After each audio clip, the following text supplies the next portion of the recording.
кабыл алуу республикалык бюджеттен финансылык чыгымдарга алып келбейт.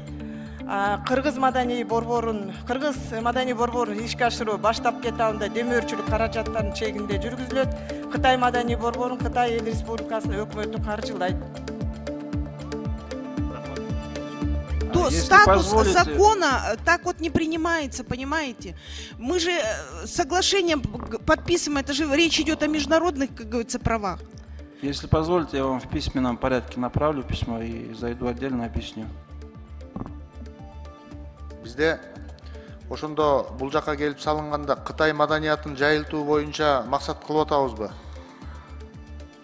Туура, бир гана Кыргызстан эле эмес, ошо биздин кыргызстандык маданий борбор Пекинде дагы ачуу боюнча.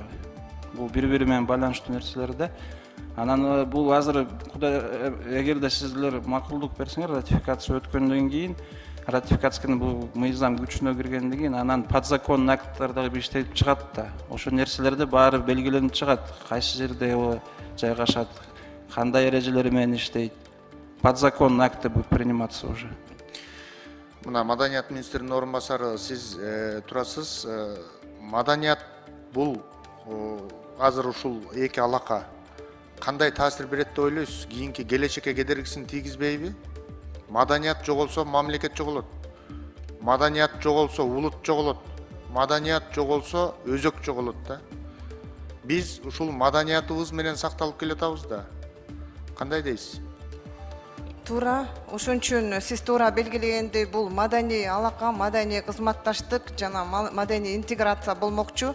Анткени мына концепцияда биздин ошол маданий борбордо, Пекинде жайгашкан маданий борбордо өзүнүн бир көргөзмө залы болот. Бир ошол жерде биздин улуттук маданиятыбыздын баардык формалары көрсөтүлөт. Бизде билесиздер, биздин кол өнөрчүлөрүбүз азыр ошол кол өнөрчүлөрдүн эмгектери болот.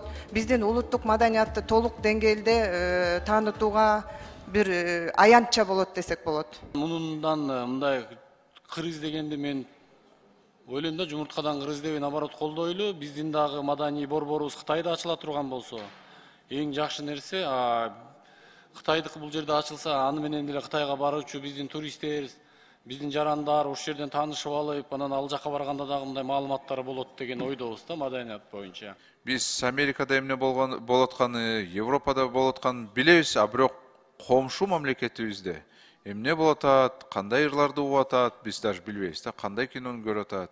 Менимче бул макулдашууну сөзсүз колдош керек. Макул 52 каршы 9, бары 61 катталып 80.